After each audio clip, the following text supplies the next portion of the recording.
माझे पती माधव एका सरकारी ऑफिसमध्ये किरकोळ कारकून होते, पण त्यांच्या मनात खूप मोठा आत्मविश्वास होता आणि मला भरभरून प्रेम करण्याच्या त्यांच्या सवयीने आमच्या छोट्याशा घराला एखाद्या स्वर्गासारखे सजवले होते. दिगंबर आणि रेश्मा त्यावेळी खूप लहान होते आणि जगाच्या चांगल्या वाईट गोष्टीपासून तसेच नात्यांच्या प्रत्येक पैलूपासून पूर्णपणे अनभिज्ञ होते. माधव जेव्हा कधी त्यांचा पगार घेऊन घरी यायचे तेव्हा मुलांसाठी काही ना काही लहान मोठी गोष्ट नक्कीच घेऊन यायचे, कारण त्यांना माहीत होते की त्यांच्यामुळे त्यांची मुले खूप आनंदी होतील. कधी खाण्याचा एखादा पदार्थ तर कधी कपडे किंवा खेळणे. सुलोचना, तू काळजी का करतेस? माझ्या पाठीमागे हे घर तुझ्यासाठी आणि मुलांसाठी एक मजबूत आधार बनेल. मी माझ्या मेहनतीच्या आणि प्रामाणिकपणाच्या कमाईतून हे छप्पर उभे केले आहे, जेणेकरून उद्या तुला कोणापुढेही हात पसरण्याची वेळ येऊ नये. माधव अनेकदा रात्री जेवण करताना माझ्याशी असे बोलायचे, तेव्हा त्यांच्या या बोलण्याने मला खूप विचित्र आणि अस्वस्थ वाटायचे. मी त्यांना सांगायचे की अशा गोष्टी बोलत जाऊ नका, आमचा आधार तर फक्त तुम्हीच आहात. देव नेहमी तुम्हाला सुखरूप आणि सुरक्षित ठेवो. पण मला काय माहीत होते की आयुष्य इतके धोकादायक आहे की आपण ज्या गोष्टीचा विचारही करत नाही ती गोष्ट कधी घडून येईल हे कोणाला समजत नाही, आणि मग ते इतक्या लवकर आमची साथ सोडून जातील असा विचार कोणी स्वप्नातही केला नव्हता. एका रात्री अचानक माधव यांची तब्येत खूप खराब झाली. त्यांच्या छातीत खूप भयानक वेदना सुरू झाल्या आणि आम्ही त्यांना एखाद्या मोठ्या हॉस्पिटलमध्ये घेऊन जाण्यापूर्वीच रस्त्यातच त्यांनी आपला दम सोडला. त्यांचे असे अचानक निघून जाणे माझ्या आयुष्यातील सर्वात मोठा धक्का होता, ज्या धक्क्याने माझे पूर्ण जगच उद्ध्वस्त करून टाकले. माझ्याकडे त्यावेळी फक्त हे एक घर होते आणि कोणतीही मोठी किंवा खास जमापुंजी शिल्लक नव्हती, ज्याच्या जोरावर मी माझ्या लहान मुलांचे भविष्य मजबूत आणि सुरक्षित करू शकले असते. नातेवाईकांनी काही दिवसापर्यंत तर सहानुभूतीचे 2 शब्द बोलले आणि नंतर सर्व लोक आपापल्या रस्त्याने निघून गेले. माझ्या एका ओळखीची स्त्री होती जिचे नाव सुहासिनी होते आणि ती माझा खूप जळफळाट करायची, कारण तिला नेहमी माझ्याशी स्पर्धा करण्याची सवय होती. त्यात भर म्हणजे जेव्हा माझ्या पतीचा पगार तिच्या पतीपेक्षा जास्त झाला तेव्हा तर ती जळून खाक झाली होती. जेव्हा माधव राहिले नाही तेव्हा तिने आमची साधी विचारपूससुद्धा कधी केली नाही. माझी खरी आणि कठीण परीक्षा तर त्या दिवसापासून सुरू झाली जेव्हा मी माझ्या मुलांचे निष्पाप आणि सुकलेले चेहरे पाहिले आणि मनातल्या मनात हा निर्णय घेतला की मी त्यांना त्यांच्या वडिलांची उणीव कधीही भासू देणार नाही. मी गल्लीतील महिलांचे कपडे शिवण्याचे काम सुरू केले होते आणि रात्रीच्या शेवटच्या प्रहारापर्यंत जेव्हा पूर्ण जग गाढ झोपेत असायचे तेव्हा मी घराच्या अंगणात शिलाई मशीन चालवत राहायचे. अनेकदा मशीन सुई माझ्या बोटाच्या आरपार टोचायची, डोळ्यांसमोर थकव्यांमुळे अंधारी यायची, कंबर दुखून मोडून पडायची, पण तरीही मी कधीच हिंमत हरत नव्हते, कारण मला माझ्या मुलांचे पोट भरायचे होते. रेश्मा खूपच निष्पाप आणि समजूतदार मुलगी होती. ती लहानपणापासूनच माझ्या सुखदुःखात बरोबरीने सामील राहायची आणि आपल्या वयापेक्षा कितीतरी पटीने जास्त समजूतदार झाली होती. जेव्हा मी मध्यरात्रीपर्यंत शिलाईचे काम करायचे तेव्हा ती लहान मुलगी आपल्या छोट्या हाताने माझ्यासाठी पाण्याचा ग्लास घेऊन यायची. कधी माझे खांदे दाबायची तर कधी माझी कंबर दाबून द्यायची. अनेकदा मी जमिनीवर बसून शिवणकाम करत राहायचे तेव्हा ती माझ्या मांडीवर डोके ठेवून तिथे झोपून जायची. माझा मुलगा दिगंबरसुद्धा खूप कष्टाळू होता. त्याला हे चांगले ठाऊक होते की त्याची आई किती अडचणीशी लढा देऊन त्याच्या शाळेची फी भरत आहे. आई, मी मोठे झाल्यावर खूप मोठा माणूस बनेन आणि मग तुला कोणतेही काम करावे लागणार नाही आणि ही शिलाई मशीनसुद्धा चालवावी लागणार नाही. दिगंबर अनेकदा माझ्या गळ्याला पडून आपल्या लहान हाताने माझे आसू पुसायचा, तेव्हा माझा सगळा थकवा एका क्षणात दूर पळून जायचा. दिगंबर शिकून जेव्हा मोठा झाला तेव्हा त्याच्या कष्टाला खरेच फळ आले आणि त्याला एका खूप मोठ्या मल्टीनॅशनल कंपनीत नोकरी मिळाली. आमच्या आयुष्यातील दिवस खूप वेगाने बदलू लागले होते. घरात आनंदाचे वातावरण आले होते आणि मला असे वाटू लागले होते की आता माझ्या सर्व दुःखाचे दिवस संपणार आहेत आणि माझ्या त्यागाचे फळ मला शांततापूर्ण आयुष्याच्या रूपाने मिळणार आहेत. पण माझी परीक्षा अजून संपली नव्हती. उलट ती आता एका नवीन रूपात माझ्यासमोर उभी राहणार होती. खरे तर जेव्हापासून दिगंबरला नोकरी लागली होती आणि सर्वांना या गोष्टीची माहिती मिळाली होती तेव्हापासून सुहासिनी, जिने इतक्या वर्षात कधी आमचे तोंडसुद्धा पाहिले नव्हते, ती पुन्हा एकदा आमच्या घरात येऊ जाऊ लागली. मी खूप चांगल्या प्रकारे समजत होते की आता तिचे आमच्या घरात येण्याचे मुख्य कारण काय आहे. ती सुरुवातीपासूनच एक खूप हुशार आणि कपटी बाई होती. पूर्वीसुद्धा तिची नजर माझ्या घरावर आणि माझ्या आयुष्यावर होती. पण माधव थोडे अशा स्वभावाचे माणूस होते की ते तोंडावर स्पष्टपणे उत्तर द्यायचे. त्यामुळे तिची डाळ इथे शिजली नाही आणि त्यांच्या जाण्यानंतर माझ्या वाईट काळात तर तिने कधी आमचे तोंडसुद्धा पाहिलं नव्हतं. पण आता दिगंबरच्या नोकरीने तिच्या लोभाला पुन्हा एकदा जागे केले होते आणि तिला ही आपल्या मुलीसाठी एक खूप सुवर्ण संधी वाटू लागली होती. जे स्वप्न ती स्वतःसाठी पूर्ण करू शकली नाही ते आपल्या मुलीच्या रूपाने पूर्ण करू इच्छित होती. पण दिगंबरला या सर्व गोष्टी समजत नव्हत्या आणि सुहासिनीने ना जाणे कधी बाहेर त्याच्याशी भेटीगाठी घेऊन 2-4 शब्द गोड बोलले तर त्याने सुद्धा सुहासिनीच्या घरी येणे जाणे सुरू केले होते.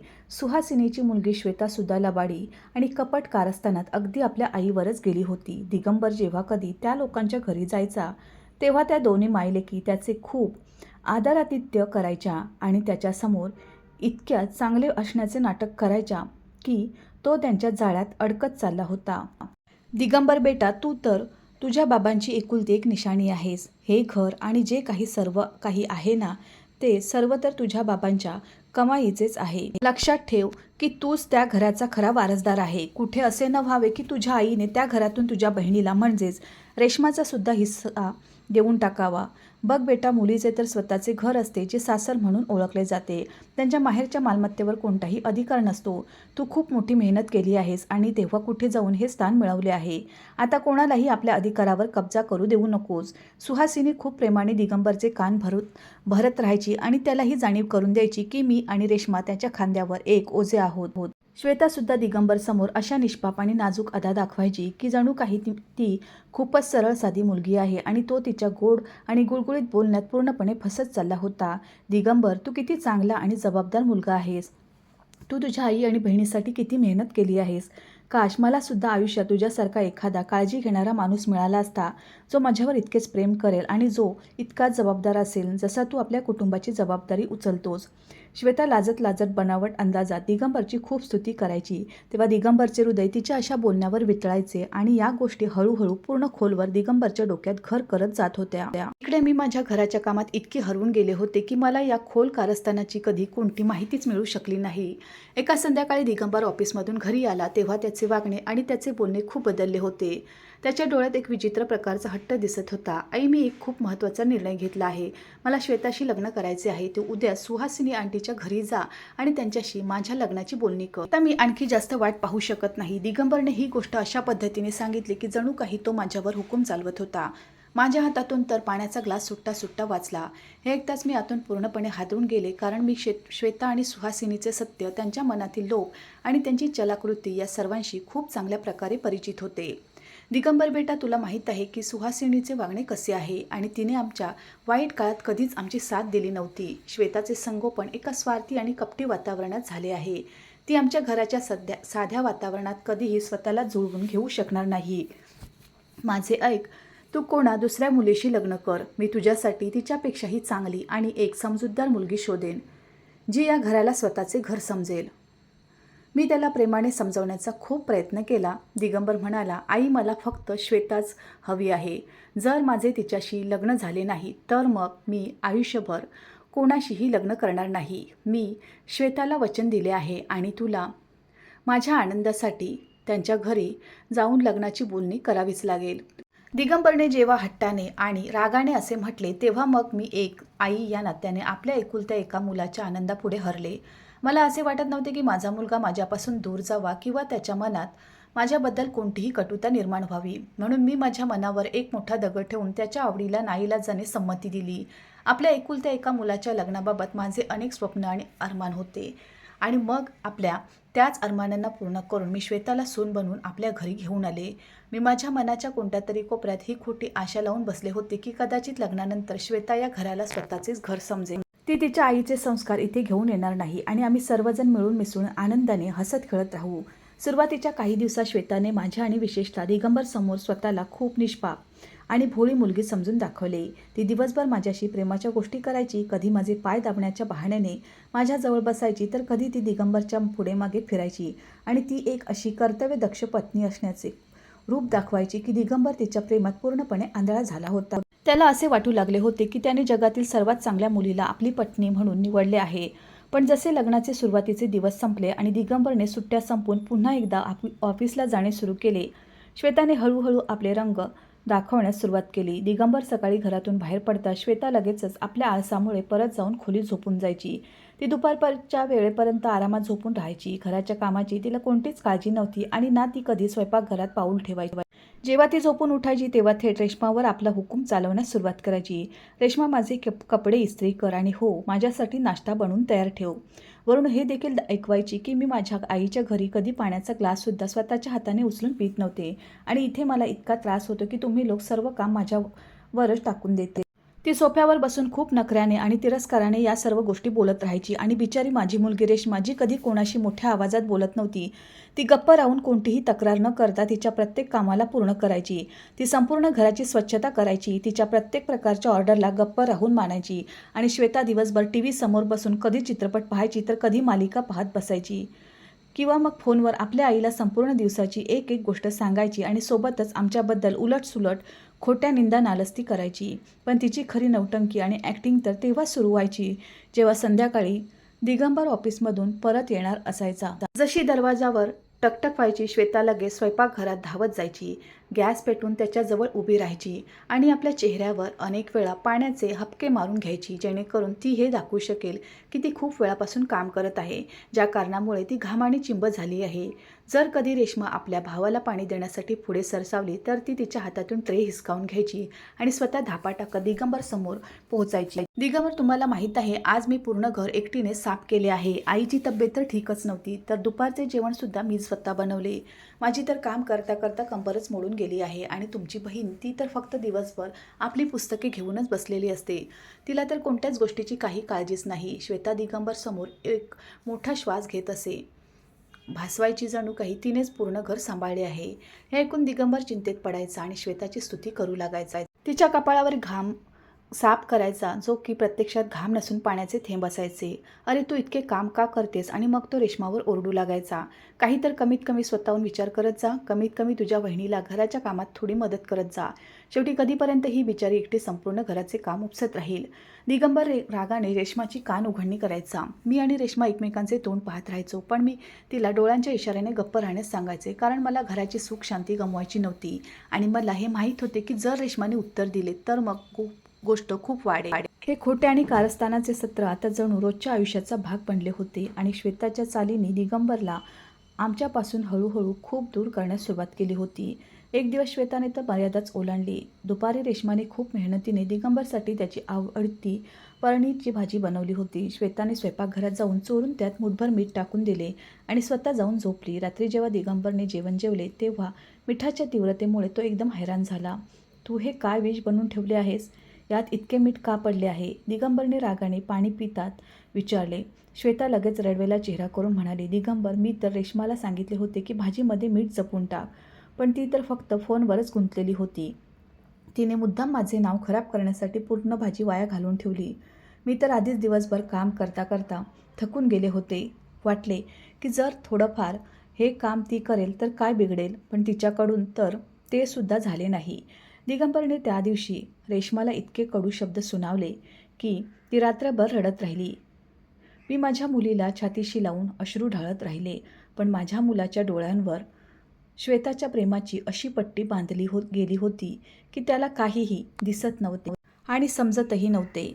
श्वेताच्या छोट्या छोट्या चालींनी आमच्या घराचा पाया पोखरण्यास सुरुवात केली होती आणि तो वेळ दूर नव्हता जेव्हा तिची नजर माझ्या मुलींच्या त्या पुस्तकावर पडणार होती, जी रेश्माच्या आनंदाचा एकमेव स्रोत आणि तिच्या भविष्याचा मुख्य आधार होती. अशाच प्रकारे दिवस सरत गेले. रेश्माचा सर्वात मोठा आनंद आणि आशा तिची पुस्तके आणि अभ्यास हाच होता. ती दिवसभर घराची सर्व कामे केल्यानंतर जेव्हा थकून आपल्या खोलीत जायची तेव्हा आपल्या पुस्तकांच्या दुनियेत हरवून जायची. तिला शिकण्याची आणि लिहिण्याची खूप आवड होती आणि ती कॉलेजमध्ये नेहमी चांगल्या गुणांनी उत्तीर्ण व्हायची, ज्या गोष्टींचा मला खूप अभिमान वाटायचा. पण श्वेताच्या कपटी आणि कारस्थानी नजरेपासून रेश्माचा हा एक छोटासा आनंदसुद्धा लपून राहिला नाही. एका दुपारी जेव्हा श्वेता आपली लांब झोप पूर्ण करून उठली तेव्हा तिने रेश्माला सोफ्यावर बसून अभ्यास करताना पाहिले. हे काय आहे रेश्मा, तू प्रत्येक वेळी ही पुस्तके का पसरवून ठेवतेस? जाऊन स्वयंपाकघरात माझ्यासाठी चहा बनवून घेऊन ये आणि हो, काही नाश्तासुद्धा तयार कर. श्वेताने डोळे चोळत खूपच उद्धटपणे ओरडत रेश्माला सांगितले, वहिनी, मी फक्त माझा हा शेवटचा धडा पूर्ण करून घेते. उद्या माझी खूप महत्त्वाची परीक्षा आहे. फक्त मला 10 मिनिटे द्या, मग मी तुमच्यासाठी चहा आणि नाश्ता बनवून देते. रेश्माने खूपच शांत आणि मऊ आवाजात तिला विनंती करत म्हटले. ज्या गोष्टीला ऐकून श्वेता जणू आगीत तेल पडल्यासारखी भडकली आणि रागाने लालबुंद होत पुढे सरसावली आणि तिने रेश्माच्या हातातून ती पुस्तके हिसकावून घेऊन जोरात जमिनीवर फेकून दिली. तू इथे शिकण्यासाठी आणि खूप मोठी शिक्षिका बनण्यासाठी नाही बसली आहेस. तुझ्या भावाने तुला इथे माझ्या सेवेसाठी या घरात ठेवले आहे. म्हणूनच हे राजा महाराजांसारखे छंद स्वतःपाशीच ठेव आणि लगेच उठून स्वयंपाकघरात जा आणि माझ्यासाठी चहा नाश्ता तयार कर. नाहीतर मी संध्याकाळी दिगंबरकडे तुझी तक्रार करेन. श्वेता रेश्मावर इतक्या जोरात ओरडली की माझ्या मुलीच्या डोळ्यात पाणी आले, पण तरीही ती काहीच बोलली नाही आणि गप्प उठून स्वयंपाकघरात निघून गेली. तर दुसरीकडे मी माझ्याच घरात पुन्हा एकदा लाचारीची कडू घोट पिऊन राहिले. संध्याकाळी जेव्हा दिगंबर ऑफिसचा थकवा घेऊन घरी परत आला तेव्हा श्वेताने आपली रोजची नौटंगी एका नवीन अंदाजात सुरू केली. दिगंबर, मी तर या घराच्या कामांना कंटाळले आहे. मी आज रेश्माला खूप प्रेमाने फक्त 1 कप चहा बनवण्यास सांगितले, तर तिने मला स्पष्ट नकार दिला. सांगू लागले की मी अभ्यास करत आहे, माझे डोके खराब करू नकोस आणि जाऊन आपले काम स्वतः करून घे. श्वेताने मगरीचे अश्रू ढाळत दिगंबरच्या खांद्यावर डोके ठेवून आपली खोटी कथा ऐकवली. तिची मन घडत गोष्ट ऐकून दिगंबरचा चेहरा रागाने लाल झाला आणि त्याच्या डोळ्यात आपल्या बहिणीसाठी एक विचित्र प्रकारचा तिरस्कार दाटून आला. आई, रेश्माला आजकाल काय झाले आहे? इतके शिकून सवरून ती कोणती खूप मोठी अधिकारी बनणार आहे? तिचे लक्ष ना घराच्या कामात आहे आणि ना तिला अक्कल आहे की आपल्या बहिणीचा कसा आदर केला जातो. माहीत नाही का की आजकालचा काळ किती खराब झाला आहे आणि त्यात तरुण मुलींचे दररोज कॉलेजच्या बहाण्याने घरातून बाहेर पडणे आता मला अजिबात आवडत नाही. म्हणूनच आता रेश्माचे कॉलेज जाणे मी पूर्णपणे बंद करणार आहे. दिगंबरने खूपच कठोर अंदाजात आपला निर्णय सुनावला, ज्याला ऐकून माझ्या पायाखालची जमीनच सरकली. मी पुढे होऊन माझ्या मुलाचा हात पकडला. दिगंबर, वेडा होऊ नकोस. तिच्यावर असा अन्याय करू नकोस बेटा. ती तुझी सख्खी बहीण आहे. तिचे भविष्य खराब होऊन जाईल. ती तर दिवसभर घराचे काम करते आणि तुझ्या पत्नीची प्रत्येक गोष्ट ऐकते. फक्त काही वेळासाठी ती आपल्या इच्छेने अभ्यास करते, तर यात काय बिघडले? मी रडत रडत माझ्याच मुलासमोर हात जोडले. आई, तू नेहमी विचार न करता फक्त तिचीच बाजू घेत असते. श्वेता अगदी बरोबर सांगत आहे. रेश्माला घरसंसार समजणे शिकले पाहिजे, जेणेकरून उद्या सासरी जाऊन ती आम्हा लोकांचे नाक कापणार नाही. म्हणूनच आता निर्णय झाला आहे. आता ती कॉलेजला जाणार नाही, घरात राहील आणि श्वेताला घराच्या कामात मदत करेल. हाच माझा शेवटचा निर्णय आहे. दिगंबरने माझे ऐकले नाही आणि माझा हात झटकून रागाने आपल्या पत्नीला घेऊन आपल्या खोलीत निघून गेला. दरवाजाच्या मागे उभी असलेली रेश्मा हे सर्व ऐकत होती आणि गप्प आपल्या खोलीत निघून गेली. तिने आपली पुस्तके गोळा केली आणि त्यांना जुन्या कपाटाच्या सर्वात खालच्या कप्प्यात ठेवून ढसाढसा रडू लागली. त्या दिवशी माझ्या मुलीच्या डोळ्यातील चमक कायमची विझून गेली होती. त्या दिवसानंतर आमच्या घराची परिस्थिती आणखीनच खराब होऊ लागली. मग काही वर्षे आणखी निघून गेली आणि श्वेताला 2 मुले झाली, 1 मुलगा आणि 1 मुलगी. मुलांच्या जन्मानंतर तर जणू श्वेताला त्या घरावर आपला हुकूम चालवण्याचा पूर्ण अधिकारच मिळाला होता. मी आता आणखी म्हातारी होत चालले होते. माझ्या गुडघ्यात आणि सांध्यांमध्ये खूप भयानक वेदना असायच्या, ज्या कारणामुळे मी जास्तीत जास्त खाटेवरच पडलेली असायची. आणि माझी फुलासारखी नाजूक मुलगी आता त्या घराची एक अशी नोकरानी बनली होती, जिचे ना कोणते नाव होते, ना आदर आणि ना कोणताही पगार. सकाळी लवकर ती अंधारात उठून सर्वांसाठी नाश्ता तयार करायची. श्वेताच्या लहान मुलांना सांभाळणे, त्यांचे कपडे धुणे, त्यांना आंघोळ घालणे, पूर्ण घराची स्वच्छता करणे हे आता तिचे रोजचेच काम झाले होते. श्वेता दिवसभर सोफ्यावर बसलेली असायची. फोनवर आपल्या आईशी लांबलचक गप्पा मारायची आणि खूप मजेत टीव्ही पाहायची. जर मुले जरी रडू लागली तर ती थेट रेश्मावरच ओरडायला सुरुवात करायची की तुझ्याकडून लहान मुलेसुद्धा सांभाळली जात नाहीत. दिवसभर फक्त स्वयंपाकघरात ना जाणे काय करत असतेस? लवकर कामसुद्धा संपू शकत नाहीस तू माझ्या मुलांना मुद्दाम रडवत असतेस. पूर्ण घरात श्वेताचा मोठा आणि बोचणारा आवाज घुमत राहायचा. दिगंबर तर आता पूर्णपणे श्वेताच्या मुठीत कैद झाला होता. तो ऑफिसमधून यायचा तर थेट आपल्या मुलांना जवळ करायचा आणि श्वेताच्या फरमाईशी आणि तिच्या खोट्या तक्रारी ऐकत राहायचा. जर कधी मी दिगंबरशी कोणती महत्त्वाची गोष्ट बोलू इच्छित असायचे किंवा घराची कोणती गोष्ट सांगू पाहायचे, तर श्वेता लगेच मध्ये येऊन गोष्टीचा रोख बदलायची आणि दिगंबरला आपल्यासोबत खोलीत घेऊन जायची. एक दिवस रेश्माला खूप जोराचा ताप आला. तिचा चेहरा पूर्णपणे उतरला होता, पण तरीही श्वेताने तिला जरासुद्धा आराम करू दिला नाही. कधी वॉशिंग मशीनमध्ये कपडे धुवायला सांगायची, तर कधी मुलांना आंघोळ घालायला, तर कधी बाजारातून काही सामान आणायला लावायची. रेश्मा म्हणाली, वहिनी, मला खूप जोराचा ताप आहे. माझ्याकडून उभेसुद्धा राहता येत नाही.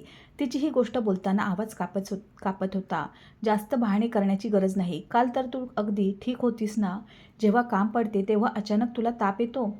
तुला तर कामचुकारपणाची सवय लागली आहे.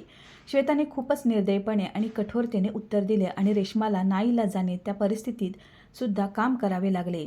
दुसऱ्या दिवशी घराच्या दरवाजावर थाप पडली. दरवाजा उघडला तर समोर माझी मैत्रीण मंदाकिनी उभी होती.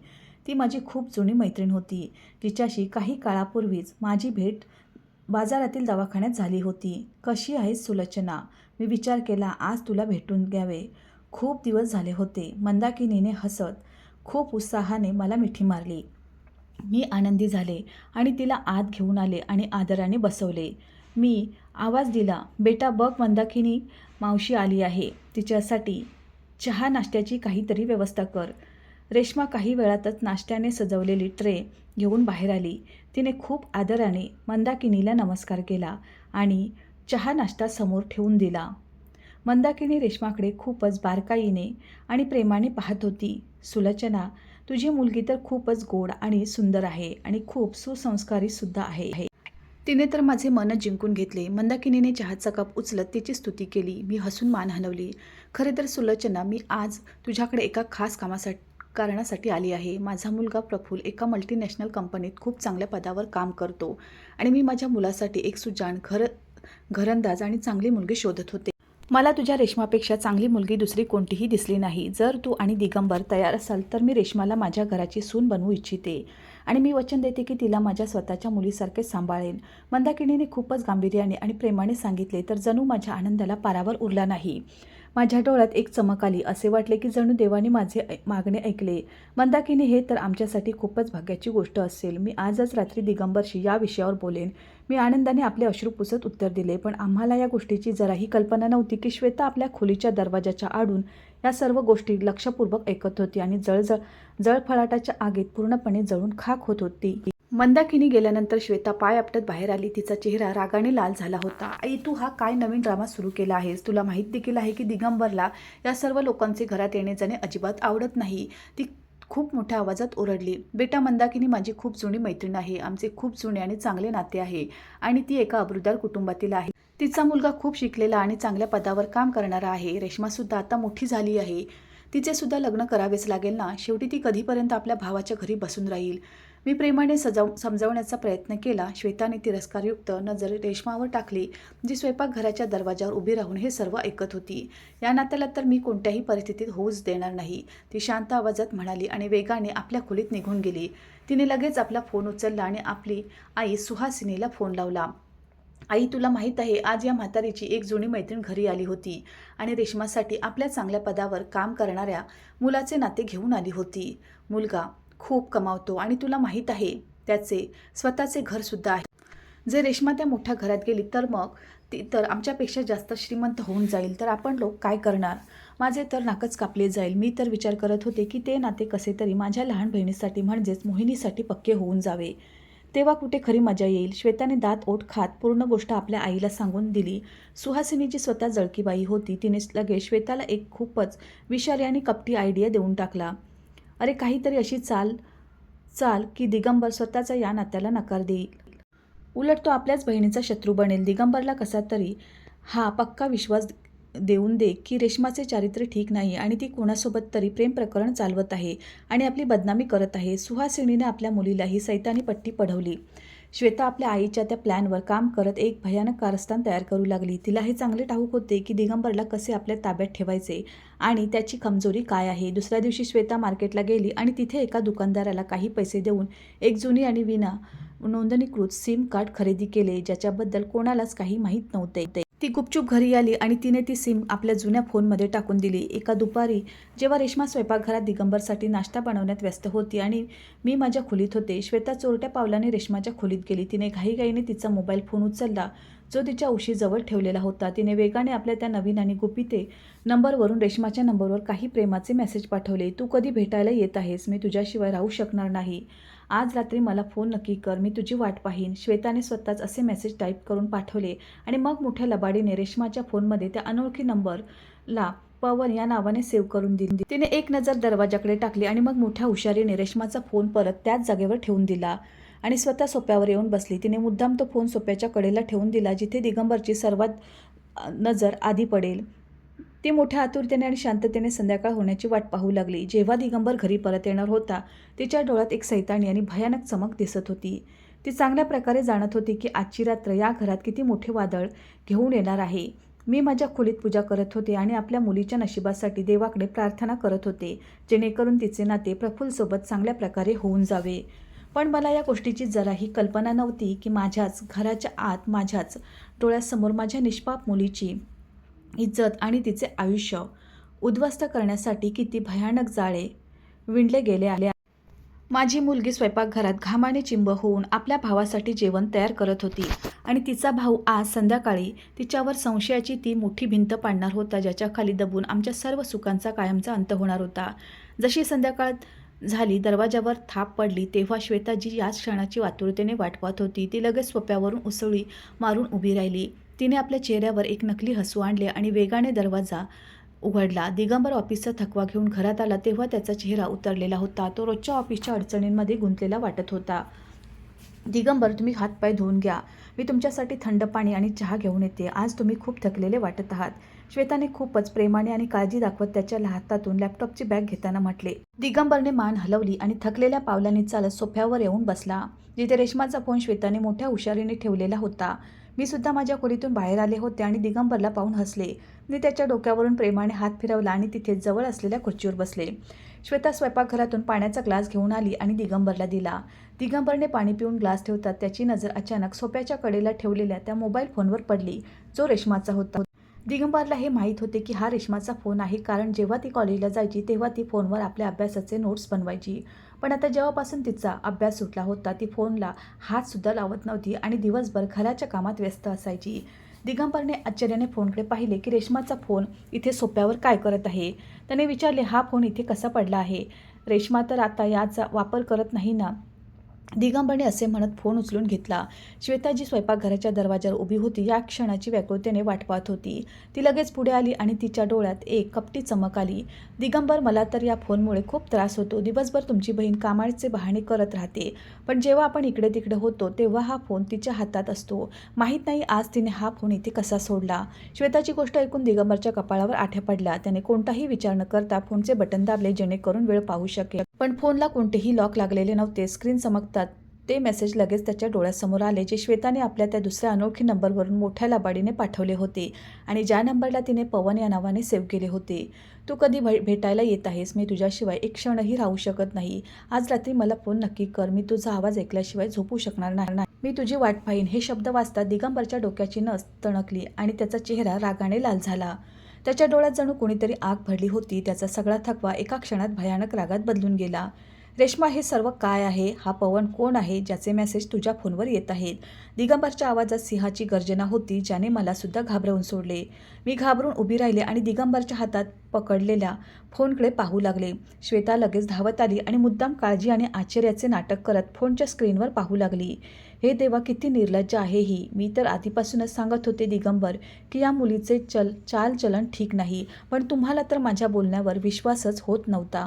जरा वाचा तर आपल्या या शहाण्या बहिणीचे कारनामे, जी दिवसभर खूप निष्पाप बनून फिरत असते. श्वेताने हे सर्व बोलत दिगंबरच्या रागाला आणखीनच भडकावून दिले.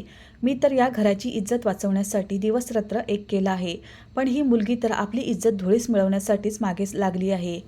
जर त्या नातेवाईकांना जे आज सकाळीच आले होते हे सर्व माहीत झाले ना, तर मग आपली काय इज्जत राहील? आम्ही तर गल्लीत कोणाला तोंड दाखवण्याच्या लायकीचे सुद्धा राहणार नाही. श्वेताने या सर्व गोष्टी काही अशा अंदाजात सांगितल्या की दिगंबरच्या डोक्याने काम करणे बंद केले होते. त्याची विचार करण्याची क्षमता संपून गेली होती. तो एखाद्या वेड्या माणसासारखा हातात फोन घेऊन स्वयंपाकघराच्या दिशेने धावला. रेश्मा, बाहेर निघ, त्याचा आवाज गरजत होता. जेव्हा रेश्माजी गॅसजवळ उभी राहून भाजी बनवत होती, भावाचा भयानक आवाज ऐकून खूप जोरात दचकली आणि तिच्या हातातून चमचा खाली पडला. हो दादा, काय झाले? तू इतक्या रागात का आहेस? मी काय केले आहे? तिने घाबरलेल्या अंदाजात विचारले. तिचा चेहरा भीतीने पांढरा पडला होता.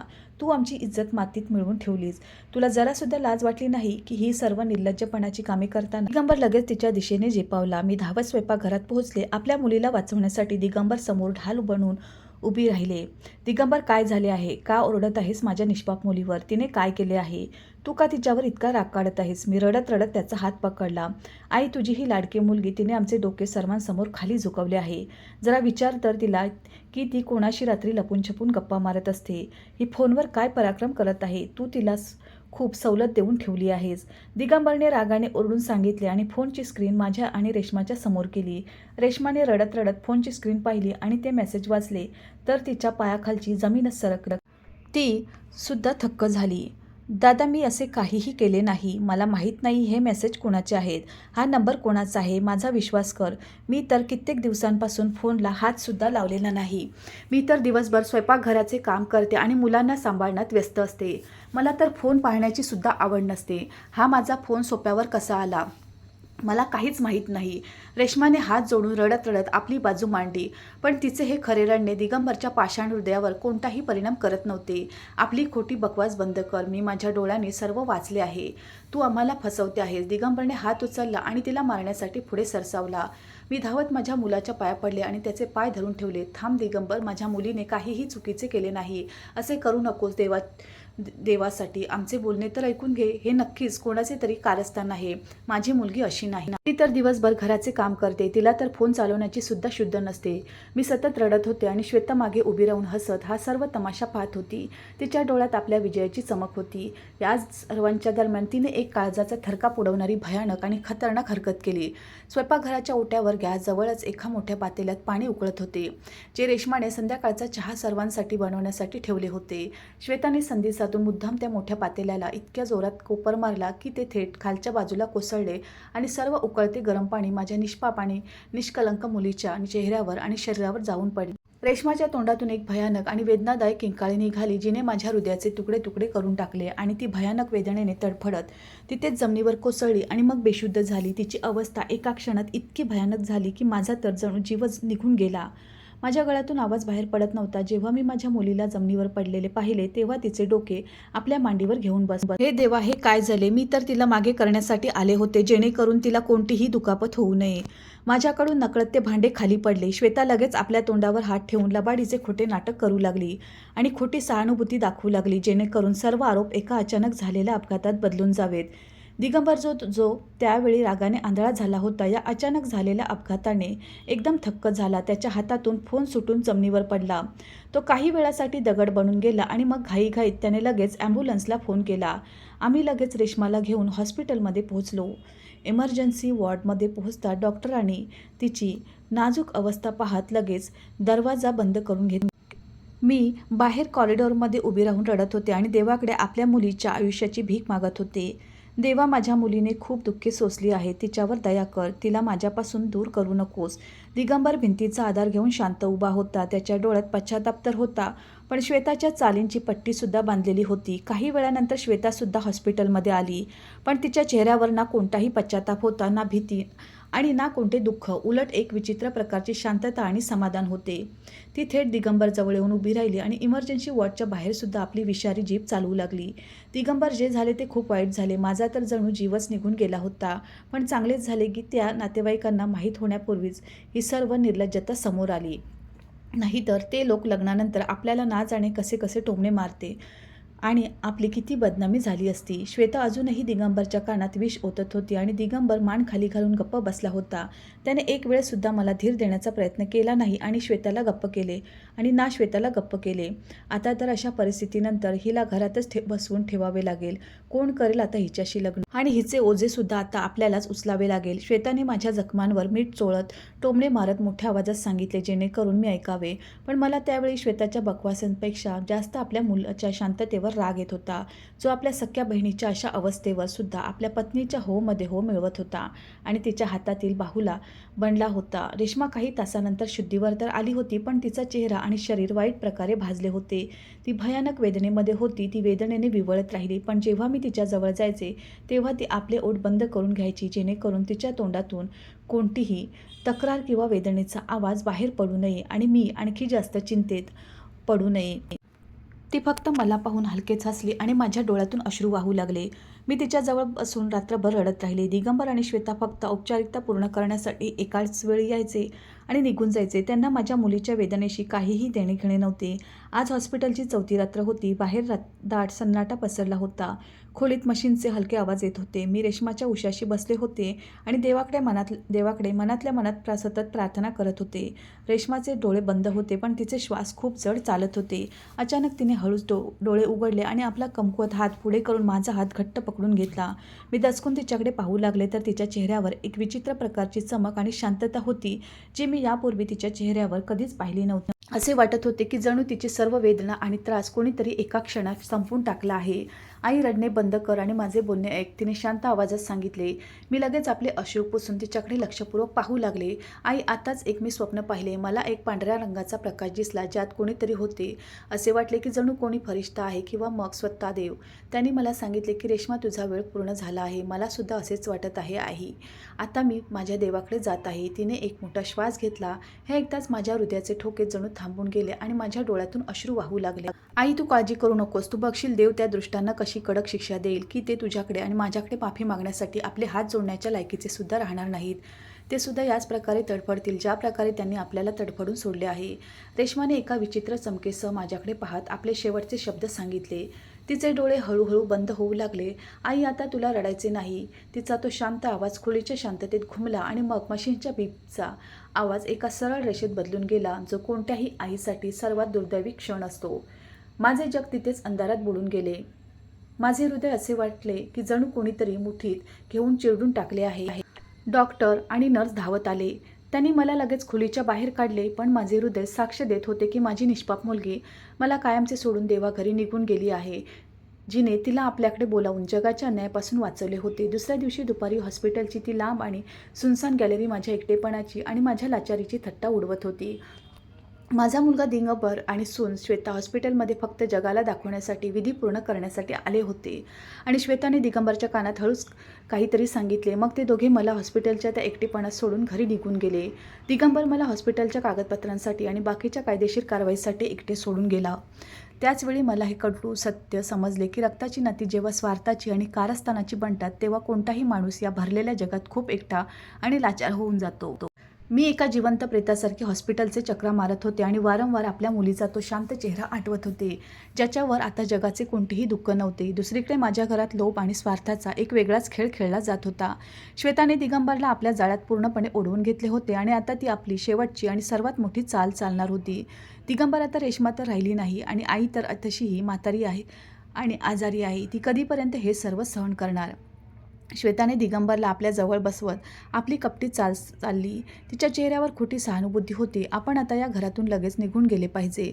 तसेही गल्लीतील लोक विचित्र गोष्टी बोलतील. आपले तर इथे राहणे कठीण होऊन जाईल. मी आज सकाळीच एका खूप मोठ्या आणि ओळखीच्या प्रॉपर्टी डीलरशी बोलले आहे, जो रोख पैशावर आपले हे जुने घर हातोहात खरेदी करायला तयार आहे. दिगंबर, तू फक्त त्यांच्याकडून ॲडव्हान्सचे पैसे घेऊन घे आणि आपण आपले सर्व दागिने आणि रोकड गोळा करून एखाद्या चांगल्या महागड्या भागात नवीन घर घेऊन तिथे शिफ्ट होऊन जाऊ.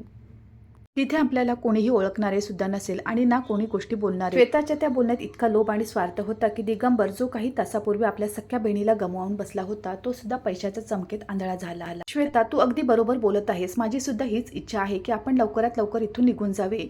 तू त्या डीलरला लगेच घरी बोलावून घे, जेणेकरून आपण लवकर ही डील पक्की करून घेऊ. दिगंबरने एक क्षणही विचार न करता आपली संमती देऊन टाकली. काहीच वेळात तो एजंट आपल्या एका सहकार्यासोबत घराच्या दरवाजावर उभा होता. त्याच्या चेहऱ्यावर गंभीर भाव होते. श्वेताने लगेच दरवाजा उघडला आणि त्यांना ड्रॉइंग रूममध्ये खूप आदराने आणि खातिरदारीने बसवले. सर, तुमच्या पत्नीशी फोनवर सर्व गोष्टी सविस्तर बोलणे झाले आहे आणि मी तुमच्या या घराची खूप चांगली किंमत देण्यास तयार आहे, कारण मला हा परिसर आवडतो. फक्त मला काही बेसिक फॉर्मॅलिटी पाहायच्या आहेत. एजंटने मोठ्या गोड बोलण्याने दिगंबरला तयार केले. दिगंबरने लगेच आपल्या खोलीच्या कपाटातून घराचे मूळ कागदपत्र काढून त्याच्यासमोर टेबलवर ठेवून दिले. तो माणूस कागदपत्रे पाहून हसला आणि त्याने आपल्या बॅगमधून पैशाची एक मोठी थप्पी काढून टेबलवर ठेवली, जिला पाहून श्वेताचे डोळे चमकून उठले. सर, हा तुमचा ॲडव्हान्स आहे. बाकीची रक्कम मी तुम्हाला फक्त 2 दिवसानंतर देऊन हे घर आपल्या नावावर करून घेईन. अभिनंदन सर, आपली ही डील पक्की झाली, त्याने दिगंबरशी हात मिळवत सांगितले. तर दिगंबर आणि श्वेताच्या डोळ्यात लोभ आणि आनंदाची चमक आणखी गडद झाली. ते आपले सर्व दुःख विसरून गेले. एजंटने आपल्या सहकार्याकडे हलकासा इशारा केला तर त्याने आपल्या बॅगमधून एक मोठा महागडा मिठाईचा डबा काढला आणि तो टेबलवर ठेवून दिला. ही आमच्या वतीने एक छोटीशी भेट आहे. आम्ही जेव्हाही कोणती डील करतो तेव्हा तोंड गोड नक्कीच करतो. हा आमच्या ऑफिसचा जुना नियम आहे. त्या माणसाने मोठ्या आपलेपणाने डबा उघडला आणि एक मिठाईचा तुकडा दिगंबर आणि श्वेताच्या हातात देऊन दिला. श्वेताने आनंदाने हसत दिगंबरकडे पाहिले आणि दोघांनी लोभ आणि आनंदाच्या भरात ती मिठाई लगेच खाऊन घेतली. त्यांना जराही या गोष्टीची कल्पना नव्हती की त्या मिठाईमध्ये एक खूपच घातक औषध मिसळलेले आहे, जे पूर्ण शरीराला सुन्न करून टाकणारे औषध होते, ज्याचा वापर आजकाल लुटारू करतात, जेणेकरून कोणत्याही गोंधळाशिवाय ते आपले काम करू शकतील. मिठाई खाल्ल्याच्या काही सेकंदानंतरच श्वेता आणि दिगंबरला खूप जोराची चक्कर येऊ लागली आणि त्यांच्या शरीराने काम करणे बंद केले. दिगंबरने काही बोलण्यासाठी आणि मदतीसाठी तोंड उघडले, पण त्याच्या जिभेतून आवाजच बाहेर पडला नाही आणि तो धपकन सोफ्यावरून खाली जमिनीवर पडला. श्वेताने घाबरून त्याला आधार देऊ इच्छित होते, पण तिच्या स्वतःच्या हातापायांनी सुद्धा अचानक साथ सोडली आणि ती सुद्धा दिगंबर जवळच जमिनीवर लाचार होऊन पडली. तो एजंट जो काही वेळापूर्वी खूपच शरीफ माणूस बनून बसला होता, आता आरामात सोफ्यावर टेकून हसत होता. त्याने टेबलवर ठेवलेले घराचे मूळ कागदपत्र उचलले, श्वेताच्या उघड्या तिजोरीकडे गेला आणि तिथून तिचे सर्व किमती दागिने आणि दिगंबरची वर्षाची जमापुंजी काढून आपल्या बॅगमध्ये टाकू लागला. दिगंबर आणि श्वेता जिवंत होते, त्यांचे डोळे उघडे होते. ते सर्व काही आपल्या डोळ्यांनी पाहत होते, पण त्यांचे शरीर एकदम दगड बनले होते. औषधाचा परिणाम इतका भयानक होता की त्यांच्यावर एक धोकादायक पॅरालिसिसचा अटॅक झाला होता, ज्याने त्यांच्या हलण्याची क्षमताच हिरावून घेतली होती. ते लुटारू मोठ्या आरामात आयुष्यभराची कमाई आणि त्यांचे सर्व लुटून पसार झाले आणि घराचे सर्व सामान अशा प्रकारे अस्ताव्यस्त पडलेले राहिले. श्वेताजी काही मिनिटापूर्वी महागड्या भागात जाण्याचे आणि एका नवीन शानदार आयुष्याचे स्वप्न पाहत होती. आता ती जमिनीवर एखाद्या किड्या मुंग्यासारखी लाचार पडली होती आणि तिच्या डोळ्यातून अश्रू वाहत होते. दिगंबर जो आपल्या निष्पाप बहिणीला दृष्टांसारखा ओरडायचा, आज तो आपले सर्व लुटलेले सामान पाहून सुद्धा स्वतःसाठी एक शब्द बोलू शकत नव्हता. त्याचा गर्व मोडून पडला होता आणि त्याच्यावर देवाच्या काठीचा तो मार पडला होता, ज्याची चेतावणी माझी मुलगी आधीच देऊन गेली होती. हा तो भयानक नजारा होता जो मी हॉस्पिटलमधून घरी परत येऊन पाहिला होता, जेव्हा मी ॲम्ब्युलन्समध्ये आपल्या मुलीचे पार्थिव शरीर घेऊन घराच्या उंबरठ्यावर पोचले. तेव्हा गल्लीतील महिला माझ्यासोबत होत्या आणि मी दरवाजा उघडून आत आले तर माझ्यासमोर उघडी कपाटे आणि जमिनीवर पडलेले माझे लाचार मुलगा आणि सून होते. माझे तर हे सर्व पाहून डोके सुन्न झाले. मी दरवाजाच्या चौकटीवर उभी राहून त्या दोघांकडे लक्षपूर्वक पाहत होते. श्वेता आणि दिगंबरच्या डोळ्यातून पश्चातापाचे अश्रू वाहत होते. कदाचित दिगंबरला आपली निष्पाप बहीण आठवत असेल, जिच्यावर त्याने खोटे आरोप लावून तिच्यावर जुलूम केला होता आणि ज्या बहिणीच्या बोलण्यावर त्याने एक क्षणसुद्धा विश्वास ठेवला नव्हता. श्वेताचे डोळे स्वयंपाकघराच्या कोपऱ्यात लपून बसलेल्या आपल्या लहान मुलांकडे पाहत होते, जे भीतीने रडत होते, पण ती त्यांना जवळ घेण्यासाठी आणि गप्प करण्यासाठी आपले हातसुद्धा उचलू शकत नव्हती. ते दोघे जमिनीवर तडपडत होते. त्यांना पाहून स्पष्ट समजत होते की ते रडून रडून माफी मागू इच्छित होते, पण आता ते पूर्णपणे बेवस होते. माझ्या कानात त्यावेळी फक्त माझ्या मुलीचे शेवटचे शब्द घुमत होते, जे तिने हॉस्पिटलच्या खाटेवर माझ्याशी म्हटले होते. आई, ते लोक माफी मागण्यासाठी हातसुद्धा जोडू शकणार नाहीत. हा कसा न्याय होता जो देवाने इतक्या लवकर आणि इतक्या शांततेत केला होता. मी त्यांच्या या लाचारीवर कोणतेही विशेष लक्ष दिले नाही आणि त्यांच्या जवळून निघून गेले.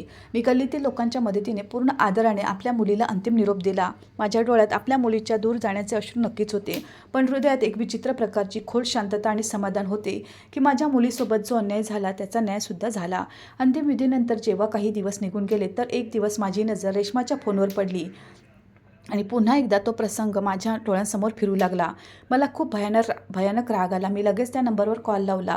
मी विचार केला की ज्याच्यामुळे माझ्या घराची बर्बादी झाली, मी त्याला सोडणार नाही. पण तेव्हाच फोनची घंटी श्वेताच्या खोलीतून ऐकू आली आणि जसा मी श्वेताचा फोन पाहिला तर माझे होशच उडाले. पण पुढच्या क्षणी मला सर्व काही समजले. ही सुद्धा श्वेताची चाल होती आणि याच कारणामुळे ती दिगंबरला वाढवून चढवून देत होती. आता मला समजले की त्या दिवशी गरम पाण्याचे भांडे नकळत खाली पडले नव्हते, उलट श्वेतानेच माझ्या मुलीवर ते मुद्दाम पाडले होते. मी लगेच ते दोन्ही फोन घेऊन दिगंबरजवळ पोचले, जो खाटेवर अर्धमेला अवस्थेत पडला होता. मी त्याला सांगितले, पाहत आहे 6 फोन आणि हे मेसेज ज्यांना पाहून तू माझ्या मुलीवर जुलूम केला होतास. मी त्याच्यासमोरच या नंबरवर कॉल केला आणि मग त्याला सांगितले की बघ, हा नुसत्या मुलाचा नंबर नाही, उलट ही तुझी कपटी आणि चलाक पत्नी तिचा नंबर आहे, जिने तुझ्या बहिणीला तुझ्या नजरेतून पाडण्यासाठी इतकी नीच चाल चालली होती. दिगंबरच्या डोळ्यातून सतत अश्रू वाहू लागले. आता त्यालाही समजले होते की त्याच्यासोबत किती मोठा खेळ खेळला गेला होता. मी दिगंबरला सांगितले, पण माझ्या मुलीला न्याय मिळाला आहे आणि तो न्याय वरच्या देवाने केला आहे.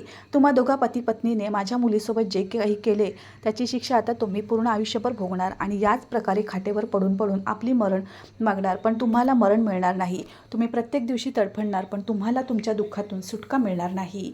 असे म्हणून मी सुद्धा ढसाढसा रडू लागले. श्वेताजी तिथेच शेजारी पडलेली होती. तिच्यासुद्धा डोळ्यातील अश्रू थांबण्याचे नाव घेत नव्हते. पण आता या पश्चातापाचा काहीही फायदा नव्हता, कारण आता सर्व काही उद्ध्वस्त झाले होते. आता ना होते ते दोघे कधी ठीक होऊ शकत होते, ना माझी मुलगी परत येऊ शकत होती. पण जर खरेच कोणी शिक्षा भोगत होते तर ती मी आणि दिगंबरची दोन्ही मुले होतो. मी त्या दोन्ही मुलांनाच आपल्या आयुष्याची नवी आशा म्हणून त्यांच्या संगोपनावर लक्ष देऊ लागले आणि देवाकडे प्रार्थना केली की माझी मुलगी आता जिथे कुठे जन्म घेईल तिला एक आदराचे आणि इज्जतीचे आयुष्य मिळो. मित्रांनो, लोभ, जळफळाट, खोटे आणि अल्पांविषयी मनात भरलेले विष शेवटी माणसाच्या स्वतःच्याच विनाशाचे कारण बनते. म्हणूनच नेहमी सत्यावर विश्वास ठेवा आणि नात्यांची कदरसुद्धा करा, कारण पश्चाताप झाल्यावर सुद्धा गमावलेले आपले लोक कधीही परत येत नाहीत. तर मित्रांनो, तुम्ही कोणत्या शहरातून आमची कथा ऐकत आहात आणि तुम्हाला ही कथा आवडली असेल तर कमेंट करून नक्की सांगा. या व्हिडिओला लाईक करा, शेअर करा आणि हाईप द्या. सोबतच चॅनलला सबस्क्राईब करायला विसरू नका. आणि जर तुम्हाला माझी कथा आवडली असेल तर सुपर थँक्स देऊन आपले प्रेम आणि सपोर्ट नक्की दाखवा, जेणेकरून मी तुमच्यासाठी अशाच प्रकारच्या उत्कृष्ट कथा घेऊन येत राहीन. ही कथा पूर्णपणे काल्पनिक आहे. याचा उद्देश केवळ मनोरंजन, जागरूकता आणि एक सामाजिक संदेश देणे हाच आहे. कथेतील सर्व पात्रे, घटना आणि ठिकाणे काल्पनिक आहेत. जर कोणत्याही व्यक्ती, संस्था किंवा घटनेशी साम्य आढळल्यास तो केवळ एक योगायोग मानला जावा. धन्यवाद.